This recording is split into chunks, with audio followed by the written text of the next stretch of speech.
Unbelievable data ہے, کوئی انسان سوچ بھی نہیں سکتا. اور یہ اتنا مینیجیبل ہے کہ سائنٹسٹ ہمیں کہتے ہیں کہ یہ ساری کی ساری چیزیں اتنی فائن ٹیون ہے کہ اگر ایک بال پوائنٹ اپنی نوک پہ کھڑا کیا جائے تو کھڑے نہیں ہو سکتا, کتنا بیلنس آپ مرضی کر لیں. 1 ارب سال تک اگر وہ اپنی نوک پہ کھڑا رہے, اس سے زیادہ بیلنس اس کائنات کے اندر ہے, اور وہ ذرا سا بھی ڈسٹرب ہو جائے تو یہ کائنات تباہ ہو جائے. یہ تو بہت کچھ اس میں بیان کیا جا سکتا ہے, لیکن میں اس کو سکپ کرتا ہوں. باقی اللہ سے ہم امید کرتے ہیں کہ یہ اللہ کرے. پچھلا قرآن تو ہمارا 344 لیکچرز میں مکمل ہوا تھا 9 سالوں کے اندر, تو اس دفعہ تو لگ رہا ہے شاید یہ کوئی 400 لیکچرز بن جائیں یا 450. لیکن کوشش میں یہ کر رہا ہوں کہ ان ڈیپتھ گفتگو کی جائے, کوئی تشنگی کسی کی باقی نہ رہے کہ اس آیت میں یہ ایک امپورٹنٹ چیز تھی جو اس سے ریلیٹڈ تھی, وہ بریف کرنا ضروری تھی. باقی تو قرآن کی تفاسیر پچھلے 1400 سال میں سینکڑوں لکھی گئیں, ہمارے بعد بھی لوگ بیان کریں گے. یہ کتاب کبھی پرانی نہیں ہوگی. ہر آنے والا دور قرآن حکیم کی نئی نئی چیزیں لوگوں کے سامنے آشکار کر رہا ہے. یہ تو ایک نہ ختم ہونے والا معاملہ ہے. یہ اللہ کی کتاب ہے, کوئی انسان کی لکھی بھی کتاب نہیں ہے. اور یہ یاد رکھیے گا, الہامی کتابیں کبھی پرانی نہیں ہوتی, کیونکہ یہ ہیومن انسٹنکٹ سے ڈیل کرتی ہیں.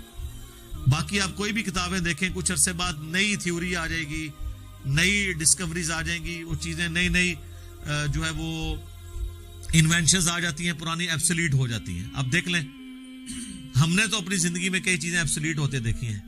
یہ جو لینڈ لائن فون ہے, پورے محلے میں ایک فون ہوتا تھا, آج آپ کو پورے شہر میں بھی ایک فون ہی نظر آئے گا موبائل فون کے بعد.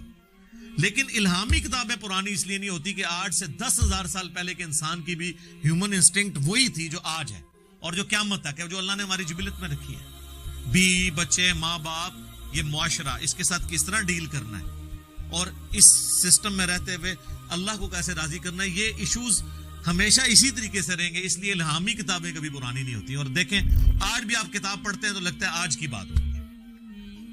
فزیکل فینومینا آف نیچر کا علم, کیا قرآن کی 1000 آیات سائنٹیفک فیکٹس کے اوپر نہیں ہے, فزیکل فینومینا آف نیچر کے اوپر؟ تو سائنس کا علم تو خدا کا علم ہے نا, خدا کا ہی تعارف ہے نا سائنس کے ذریعے. The knowledge obtained through observations and experiments is known as science. یہ سائنس کی ڈیفینیشن. آپ آبزرو جو کرتے ہیں اور ایکسپیریمنٹ کرتے ہیں, اس سے جو علم حاصل, تو آبزرو کیا کر رہے ہیں؟ تو قرآن بھی تو یہ کہہ رہا ہے, افلا ينظرون الى الابل كيف خلقت. کیا تم نے آبزرو نہیں کیا ہم نے اونٹ کو کیسا بنایا, پہاڑوں کو کیسی اٹھان دی, آسمان کو کیسا بنایا, زمین کو کیسا بچھونا بنایا. 1000 آیات قرآن کی, آلموسٹ 6500 آیات میں سے وہ فزیکل فینومینا آف نیچر سے ریلیٹڈ ہے. سائنس کا علم ہے ہی ہے. تو یہ دنیا کا علم جو آپ کہہ رہے ہیں, یہ دین ہی کا علم ہے, یہ کوئی دنیا کا علم نہیں ہے. حضرت آدم علیہ السلام کو قرآن کہتا ہے کہ ہم نے چیزوں کے نام سکھا دیے تھے. یہ تو نہیں کہتا کہ بتا دیے تھے کہ اللہ تعالیٰ کے نام کے 3 دفعہ پڑھنے ہیں تو یہ ثواب ہوگا. ہر چیز کا نام سکھا دیا تھا. پوٹینشلی وہ ان کے دماغ میں وہ درخت بو دیا گیا تھا جو آج اتنا بڑا ہو چکا ہے کہ انسان نے ایسے جہاز بنا لیے ہیں جو 500-600 مسافروں کو لے کے 8,000 کلومیٹر تک بغیر ریفیولنگ کے اڑ سکتے ہیں. اور اڑتے نہیں, صرف لینڈ بھی کرتے ہیں. یہ سب سے مشکل کام ہے. لوگ کہتے ہیں جی میزائل ٹیکنالوجی مشکل ہے. جناب میزائل ٹیکنالوجی تو شے ہی کوئی نہیں جو یہ بوئنگ کی ٹیکنالوجی ہے, کیونکہ میزائل تو آپ نے چھوڑنا ہے, اس نے پھٹنا ہے, واپس نہیں آپ نے اتارنا. لیکن اسپیس شٹل کو, بوئنگ جہاز کو اڑا کے آپ نے اتارنا بھی ہے, بندے بیچ میں بیٹھے ہوئے ہیں. یہ مشکل ٹیکنالوجی ہے, تو کر کے دکھایا نا. یہ انسان جب بھی کوئی چیز ڈسکور کرتا ہے نا, سب سے پہلے اس کا نام رکھتا ہے. تو پوٹینشلی آدم علیہ السلام کو تمام چیزوں کے نام سکھا دیے تھے جو فرشتوں کو بھی نہیں آتے تھے. انسان کی فضیلت اسی عقل کی وجہ سے.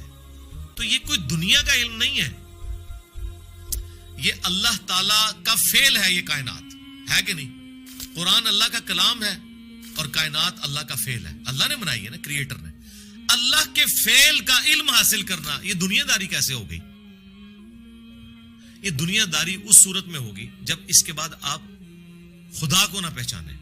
وہ تو سر قرآن پڑھ کے بھی اگر آپ نے خدا کو نہیں پہچانا اور قرآن بیچنے کا ذریعہ اور چندے کمانے کا ذریعہ بنایا, تو آپ سے ایک فزکس کا پروفیسر بہتر ہے.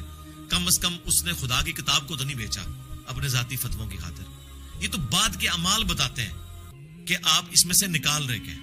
تو آج سائنس کی برکت سے میرے خیال خدا کا تعارف جتنا ہمیں ہوا ہے, ہمارے اسلاف کو نہیں تھا. اور آج جس بہترین انداز میں ہم کریٹر کا تعارف ایک انسان کے سامنے رکھ سکتے ہیں, آج سے پہلے تصور بھی نہیں تھا کہ ایسا بھی ہو سکتا ہے. لوگ فخریہ لکھتے ہیں جناب, وہ امام غزالی نے بھی لکھا کہ جی سورج جو ہے وہ زمین سے 50 گنا بڑا ہے, 60 گنا بڑا ہے, یا 5 گنا بڑا ہے. اللہ کی قدرت بتانے کے لیے سرکار آج ہم سے پوچھیں 13 لاکھ گنا بڑا ہے, تو شاید امام غزالی بھی یہ سن کے بے ہوش ہو جائیں گے. ایڈا بڑا ہے, ٹھیک ہے, زمین تو بھی 13 لاکھ گنا بڑا.